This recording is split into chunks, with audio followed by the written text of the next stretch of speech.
Well, hey there, guys. It's Joe again with Your Local Farmer. And good morning to you. As you guys can see, our weather's changed a little bit here. It's kind of funny that last week we had weather that was, we had lows that was down in the, let's just say upper 30s. And for a high, we were getting into the upper 50s, and even I think we touched 60 degrees a couple of days there, or at least one day.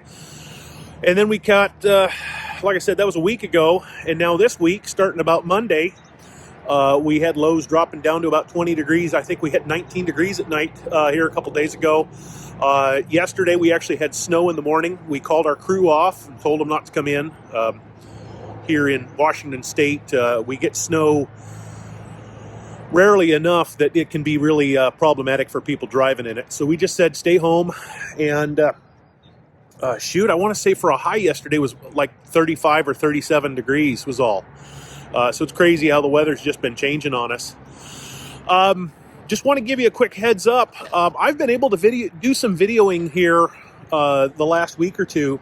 Unfortunately, I haven't had time to do what I'm doing right now, kind of a promo or tell you about what we're doing. And so after I'm done talking to you here, I will go ahead and splice in some video with some projects that we've been working on. But to catch you up, let me see. From my perspective, what have we accomplished lately? Well, I've told you about trying to work on our accounting system. Our accounting system is up. It's working. Everything's working fine. In our store, let me see. Where's our store? Right there. We use a point of sale system called Clover. I now have it set up where our point of sale system is communicating with our accounting system, hands-free. It should update every night. There's going to be some continued work on that just to make sure that it's working. The big thing is the first day, once we close our store, once we close our sales for the day, I've got to make sure that all of the updating is happening like it should. I just kind of have to babysit it, if you will. So that's going on there. What else? I've been working on getting more barcodes created for our store. One of the things we have the ability to read barcodes, and we're trying to move our system over to, helps when I stick my thumb in the way there, trying to move our store system over to having most everything barcoded. I mean, after all, that is why the grocery stores do what they do, is it's quite hands-free that way. What else? So, our field crew, we recently got new, what we call skins. By skins, I mean plastic, on our greenhouses. You guys look, let me just walk down there. We'll take a look at them. And that's part of the video I'll have up here in just a second. We've put new plastic on 3 of our greenhouses. And after, say 15 years of doing this, we've kind of figured out a trick or two about how to make it pretty easy. And I'll share that with you as you're watching the video there. We've got some tricks, one of which is you go get yourself your big backpack leaf blower, and you can inject a little air and get that plastic to carry up and over the greenhouses. But if we look over here, there's our greenhouses there, and let me see here, where are we at? First, second, and third greenhouse now have new skin on them. The 4th one we're going to hold off till next year. So one of the biggest things we've found when it comes to laying our plastic over our greenhouses is that it's important to fold the plastic correctly. When it comes in the box, it's folded up and rolled in such a way that it makes it almost impossible to unroll it and put it directly on the greenhouse. So here we've laid the plastic out completely flat. We're folding it into little accordion folds so that when we unfold it, we can pull it right over the top of the greenhouses. And here we are with that same folded plastic draped over a pallet on our forklift, and we will begin pulling it from one end of the greenhouse to the other, being careful not to rip the plastic in any place.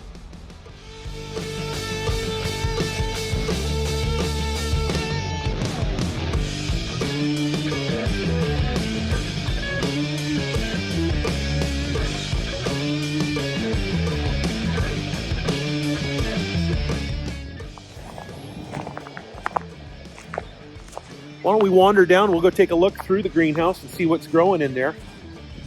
Because all of our flowers have arrived. We now have all flowers in the greenhouse.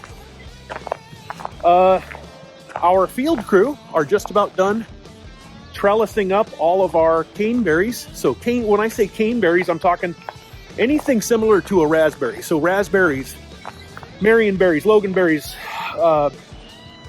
blackberries, black buttes, sylvans. We've got a handful of different varieties of berries. Oh, I want to say, just the caneberries, I want to say we have about 7 different varieties of berries that we're growing here. And they're just about done with those. And as soon as they get done, we'll be moving on to blueberries.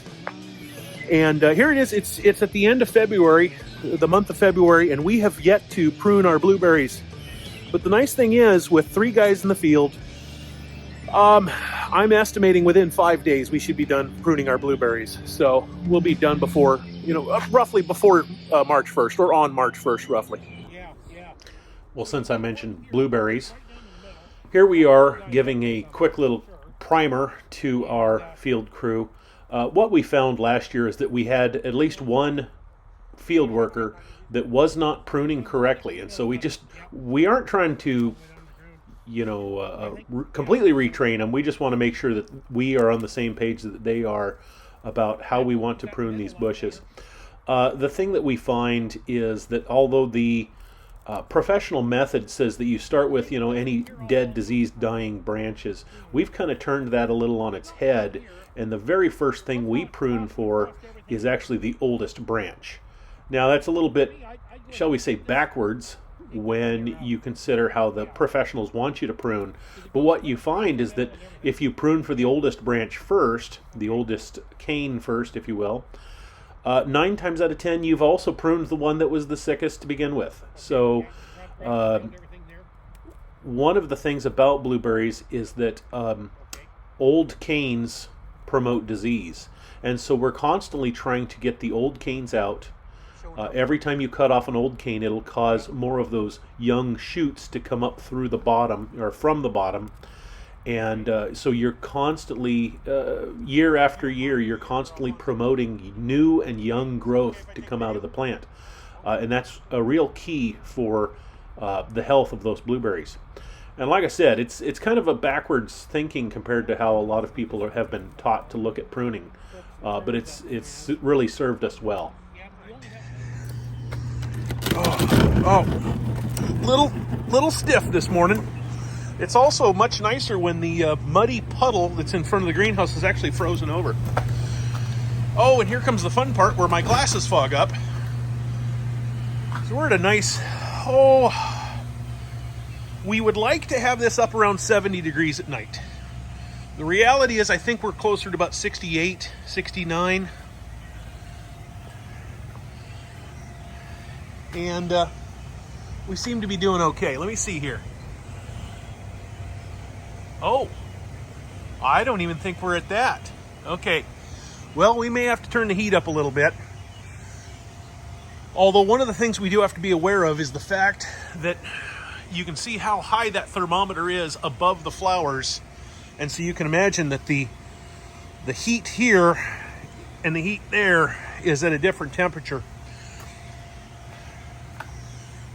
But, if we're only dropping to, 60 degrees for a few hours at night, that's not the end of the world.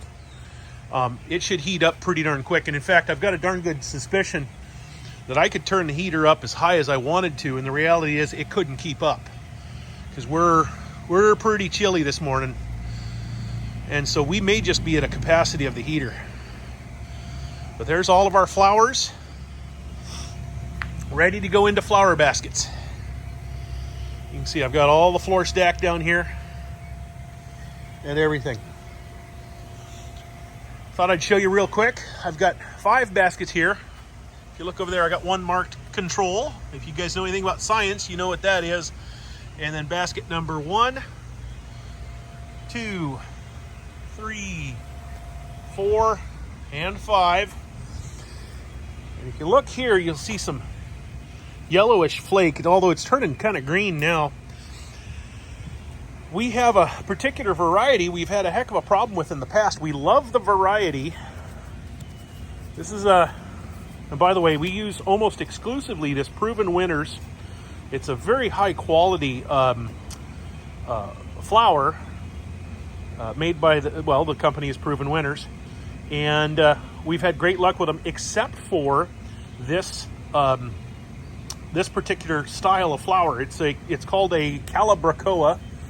This one here is called Super Bell's Dreamsicle, and we've had a heck of a problem with them, and we don't know why. And so I'm doing a little experimentation on them. We believe that what it is they like a very acidic soil.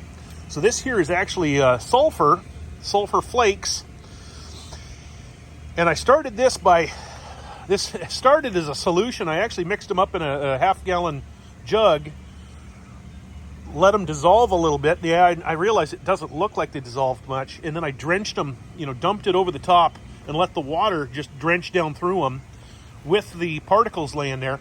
I'm going to do a whole nother set of these, another 6 baskets, and what I'll do with them is I will actually incorporate the sulfur into the basket much better and try that.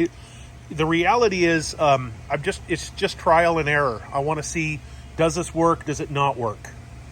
And we'll see, and oh, by the way, in the middle here is a different flower. I know it's hard to tell that it's not the same. It is one of, where was it? Anyhow, it's one of these guys here. Just FYI, it's actually one of these here, a Surfinia Deep Red. It's simply a petunia. And the reason I stuck a petunia in the middle is specifically to see if we end up killing the petunia. That's really all I'm looking for. Is do we solve the problem with the Calibrachoa, that they do like the acidic soil, but I end up killing the petunia anyhow. So I don't know. We'll figure that out. So anyhow, that's the greenhouse here. More petunias. Here's a fun one for you guys.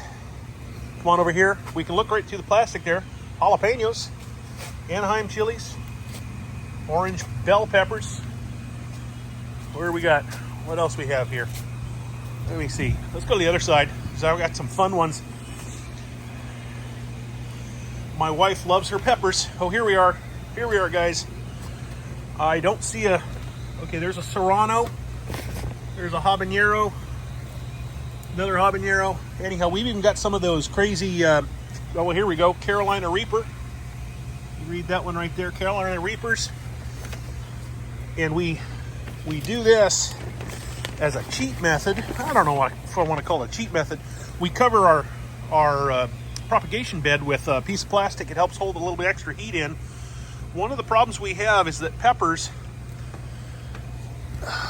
as wonderful as they are for folks that like peppers, the problem is, as hot as they are, chemically, that is equally as hot as they want to be in order to germinate. And some of them, they made them so bloody hot that, darn it, you almost can't even get them to germinate. They need to be like 90 degrees to get them to germinate. So this is our little method for helping them out. So anyhow, be looking for our peppers here real shortly. All right, so here we are in greenhouse number 2. And I can tell you something right now. We're a little on the chilly side. It's, it is only 30 degrees out, but my God, this house has to be only about 40 or 45 degrees in here right now. I can tell you this,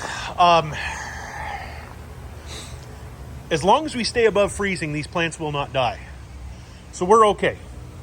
The second thing is, we've started with most of our fuchsia baskets. And fuchsia baskets, as a general rule, don't like a lot of sun. So the fact that they're cool is not the end of the world. But I may be coming back in here today to raise the heat up a little bit, because I think it's a little on the chilly side yet. But like I said, we're above the danger point, which of course is freezing. but we may be adjusting things here real shortly. But you guys can see now we've started with these all on the ground, but by the time we're done, 3 of our greenhouses, greenhouse number 2, which is this one, the next one next door, greenhouse number 3, and greenhouse number 4, we will have the entire ground covered, and we will have all of these pipes up above with hanging baskets down. Let me see here. We've got 1, 2, 3, 4, 5 pipes that will all be hanging baskets all the way down to the end, all the way down the greenhouse, and all of the floor will be covered in 3 greenhouses. So we're hoping for a big year of flowers. Yay. So one last thing here, guys. I've spent the last couple of days, well, I should say today's a Friday, and on Wednesday I was out spreading gypsum on all of our caneberries and our blueberries. And to be honest with you, I didn't know much about gypsum other than the fact that it's a mineral that comes out of the ground. It's the same product they use in sheetrock. And I didn't know too much about it, why we were spreading it onto our berries. But supposedly it is mostly made out of calcium, or is very high in calcium. And by adding it to our berry rows, it prevents root rot, or it assists in preventing root rot, or shall I say delaying root rot, because it sure doesn't stop it. We still have it, but it helps. And so you'll see some video there of me spreading gypsum on our rows.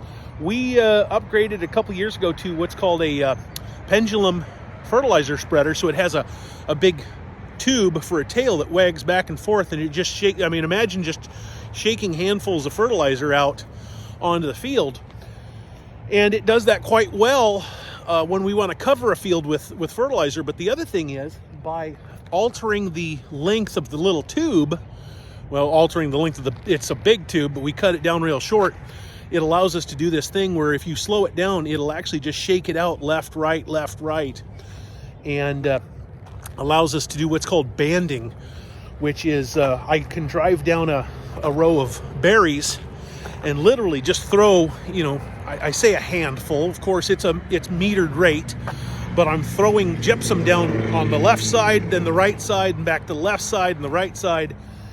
And boy, it works real slick. And in fact, if it weren't for the fact that it's darn cold out here and we don't have a cab on our tractor, I could have had this done in about 6 or 7 hours.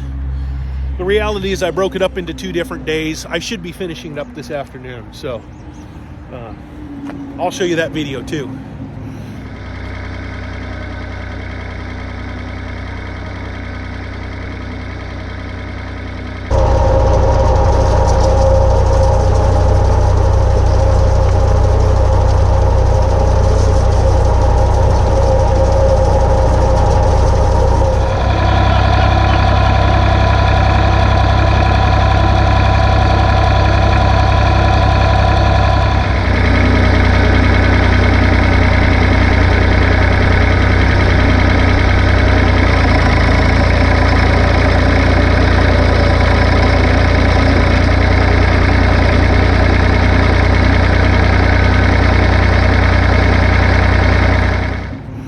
Well, thanks guys. Thanks for coming. Thanks for watching the video. Please like and subscribe if you get a chance. And I hope to do a whole lot more videos of these types of things in the very near future. I hope you guys have a great day, and God bless.